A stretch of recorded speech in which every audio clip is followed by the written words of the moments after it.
Notre invité ce soir, c'est Dov Weissglass, qui est avocat, mais surtout ancien directeur de cabinet de plusieurs premiers ministres israéliens, Netanyahou durant une brève période, mais aussi et surtout Ariel Sharon. Bonsoir, Dov Weissglass, merci d'être avec nous.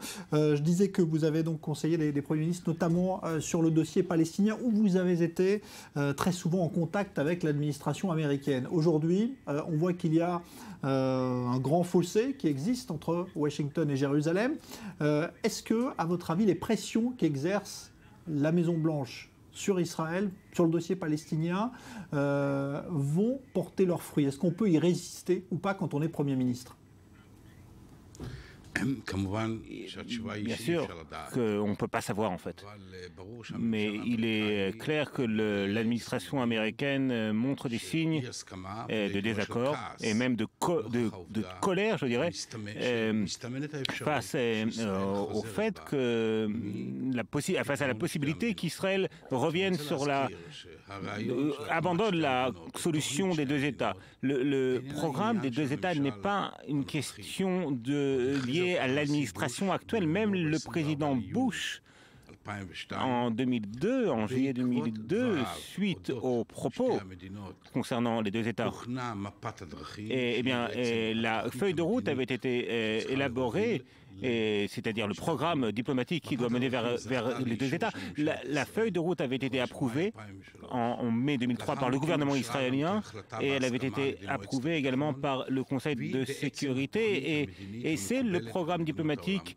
qui est accepté par toute la communauté internationale. Il est clair que le gouvernement israélien actuel, lorsqu'il fait entendre des choses dont la signification est un renoncement à tout ce développement diplomatique depuis 2002, eh bien, cela réveille, cela crée aux États-Unis, et pas seulement aux États-Unis, une forme de colère. Est-ce que cette colère, cette protestation et tout ce qui se passe actuellement entraîneront un changement dans la politique de l'État d'Israël? Ça, je ne peux pas le dire, bien évidemment, je ne peux pas le savoir. Mais tout le monde a bien senti que lorsque Netanyahou est revenu sur sa position vis-à-vis de l'État palestinien, c'était le dernier jour de la campagne, c'était quelque chose qui était lié à la campagne électorale. Il ne le pensait pas vraiment puisqu'il est revenu dessus 2 jours après. Vous pensez vraiment qu'il n'est plus favorable aujourd'hui à un État palestinien? Écoutez, premièrement, je ne peux que citer les propos de la porte-parole, je crois la porte-parole du département d'État aux États-Unis, à qui on a posé la même question, et elle a dit exactement la même chose suivante. À laquelle des deux déclarations de Netanyahou nous devons croire? Celle selon laquelle il n'y aura pas d'État palestinien ou celle qui est venue plus tard? Mon impression est que M. Netanyahou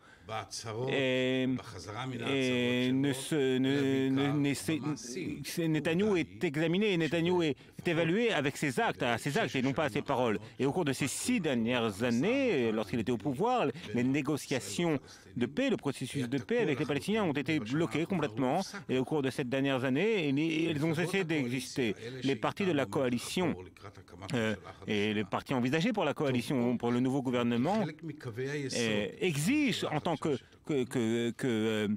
principe de base du gouvernement, que plateforme du gouvernement, comme principe, eh bien, le fait qu'il n'y aura pas d'État palestinien. Par conséquent, je crois que la colère n'est pas forcément liée à ce que Netanyahou a dit et ce sur quoi il est revenu, mais plus vis-à-vis de ce qu'il fait, ou plutôt de ce qu'il n'a pas fait au cours de ces dernières années.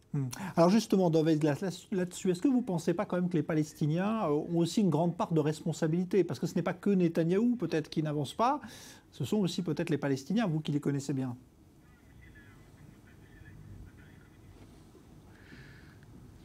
Écoutez, je ne sais pas comment on partage la responsabilité.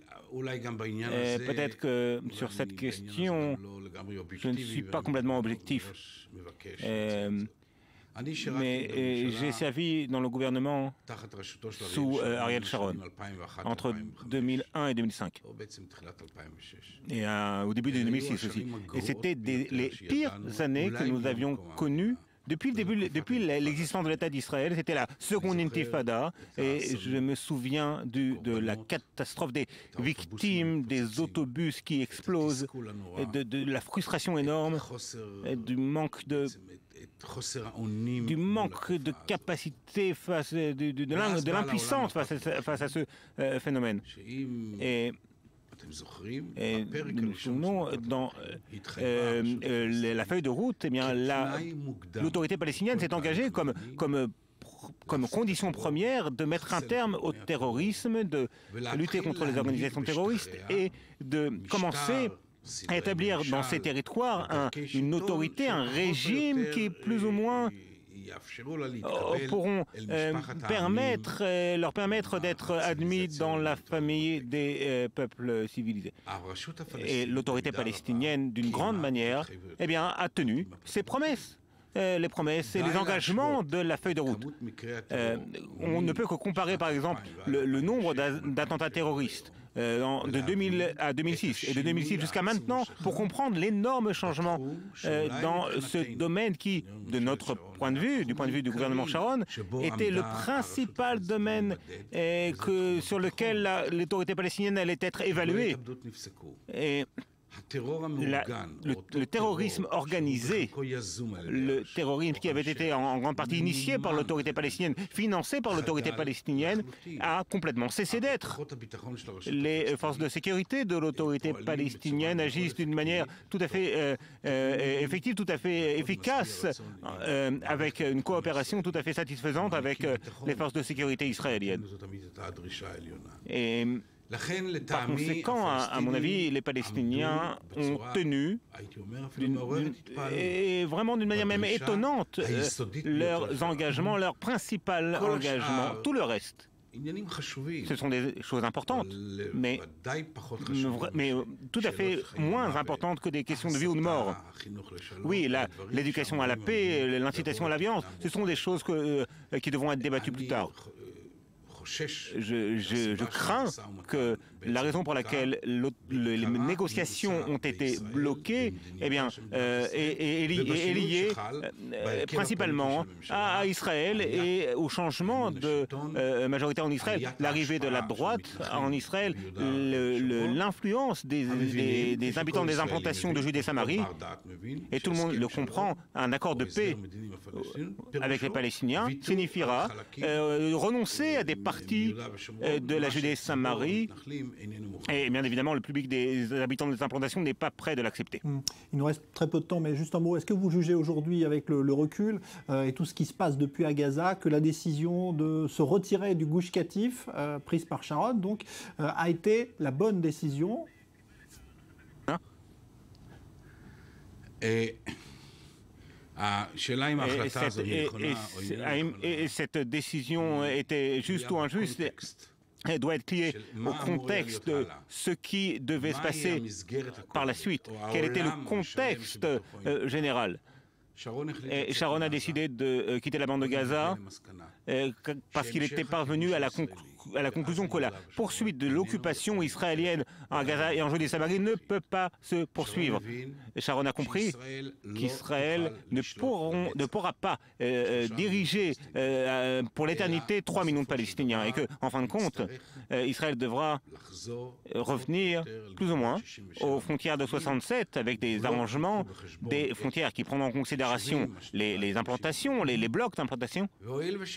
Et Sharon avait compris que dans aucun accord politique, Gaza sera partie de l'État d'Israël. Et nous avons pensé que si, de toutes les manières, l'intérêt national, par l'intérêt national, il était clair que la bande de Gaza, tôt ou tard, ne sera pas partie de l'État d'Israël, et que donc il sera dommage de payer le maintien de la bande de Gaza en victimes et par conséquent en nombre de victimes, et par conséquent la conception de Sharon était que l'occupation devait cesser. Merci beaucoup, Dov Veisglas, pour cet exposé très complet donc, du dossier israélo-palestinien qui est de nouveau sur la table, là, par la volonté évidemment et les pressions exercées par les Américains sur le Premier ministre Netanyahou. Merci d'avoir été notre invité.